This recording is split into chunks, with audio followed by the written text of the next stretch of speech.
Praise the lord.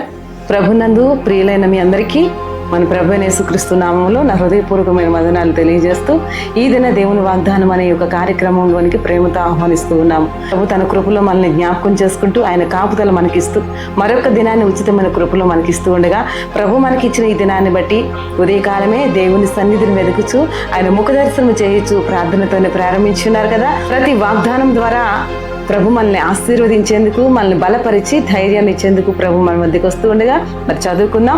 హెబ్రీయులకు రాసిన పత్రిక 6వ అధ్యాయము 14వ వచనంలో నుండి, నిశ్చయముగా నేను నిన్ను ఆశీర్వదింతును, నిశ్చయముగా నిన్ను విస్తరింపచేతును అని ఈ ఉదయకాల సమయంలో ప్రభు తన మాటను వాగ్దానముగా మనకు అనుగ్రహిస్తూ ఉన్నాడు. ప్రియ దేవుని బిడ్డ, ఈ ఉదయకాల సమయం ఎటువంటి నిరాశతో ప్రారంభించి ఉన్నావో, ఎటువంటి నిరుత్సాహమైన పరిస్థితిలో, కృంగిన స్థితిలో, లేవలేని స్థితిలో ఉండి ఈ దినాన్ని నువ్వు ప్రారంభించి ఉన్నావు.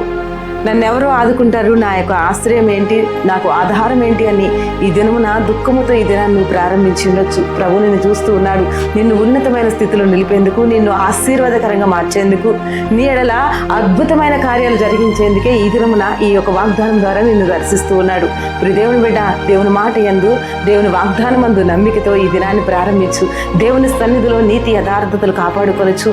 ఆయన కృప కొరకు ఎదురు చూస్తున్న నిన్ను దేవుడు జ్ఞాపకం చేసుకుంటూ ఉన్నాడు.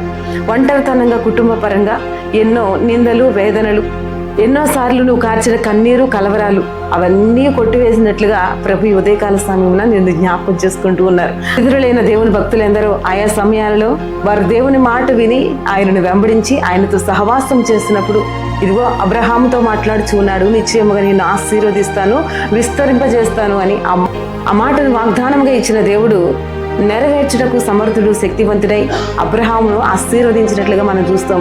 అదేవిధంగా ఈ ఉదయకాల సమయంలో అట్టి ఆశీర్వాదంతో ప్రభు నిన్ను నింపుతూ ఉండగా నమ్మికతో, విశ్వాసముతో ఈ యొక్క వాగ్దానాన్ని పట్టుకో. ఈ యొక్క వాగ్దానం ఈ దినమంతా నీ పట్ల, నీ కుటుంబం పట్ల నెరవేర్చబడును గాక. మరి కళ్ళు మూసుకున్నట్లయితే మీ కొరకు ప్రార్థన. తండ్రి, నీకు స్తోత్రాలు చెల్లిస్తున్నానయ్యా. ఈ ఉదయకాల సమయంలో మీ ప్రియులను మీరు దీవించచ్చు, ఆశీర్వదించచ్చు. ప్రభా, మీరు ఇచ్చిన వాగ్దానాన్ని బట్టి స్తోత్రాలు చెల్లిస్తున్నాను. ఈ యొక్క వాక్కు ప్రతి ఒక్కరి పట్ల నెరవేర్చబడును గాక. అయ్యా, బిడ్డలు ఏ వేదనతో ఉన్నారు, ఏ కలవరాల్లో ఉన్నారు, ఎటువంటి ఆర్థికమైన పరిస్థితిని అనుభవిస్తూ అప్పుల సమస్యని కాడి కింద నలగొట్టబడుచున్నారు, ప్రతి బిడ్డకి విడుదల కలుగును గాక అని ప్రార్థిస్తూ ఉన్నాను. వారు చేస్తున్న చేతి పనులు అన్నిటిలో దీవెనకరంగా, ఆశీర్వాదకరంగా బిడ్డలు నింపమని ప్రార్థిస్తున్నానయ్యా. నిశ్చయముగా నీ బిడ్డలు ఆశీర్వదించబడి ప్రభా నీ సన్నిధిని అనుభవించినట్లుగా సహాయం దయచేయండి. ప్రతి కుటుంబంలో నెమ్మది, సంతోషము, సమాధానం కలుగు చేయండి, ఆరోగ్యము కలుగు చేయండి అయ్యా. సమృద్ధి అయిన ఆశీర్వాదం కుమ్మరించిన వారు చేస్తున్న ప్రతి చేతి పని ప్రయత్నాల్లో మీరు తోడుగా ఉండి వారిని నడిపించమని ప్రార్థిస్తూ ఉన్నాను. అలాగే ప్రభా, ఉద్యోగాలు, వివాహాలు, గర్భఫలాల విషయాలు, ఘనమైన కార్యాలు వారింట జరిగించి మీరే మహిమ పొందండి. యవ్వన బిడ్డల్ని స్వాధీనంలో తీసుకోండి ప్రభా. అలాగే తండ్రి, ఇహపర సంబంధమైన దీవెనలు, ఆశీర్వాదాలని బిడ్డలందరిపై కుమ్మరించండి. ఈ దినమున ఈ మాటలు వింటున్న ప్రతి ఒక్కరు ప్రభా దీవించబడాలయా, ఆదరించబడి ప్రభా ఆశీర్వాదానికి కర్తలో ఉన్నట్లుగా అటు రక్షణ కార్యం జరిగించి మీరు మహిమ పొందమని ప్రార్థిస్తున్నాను.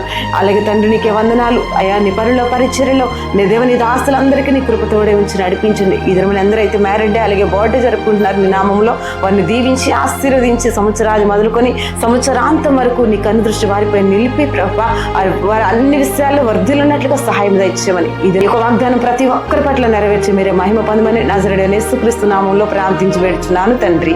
ఆమేన్, ఆమేన్, ఆమేన్. Praise the lord. ఈ దినమంతయు ప్రభు తన వాగ్దానం నీ పట్ల నెరవేర్చి నడిపించుగాక.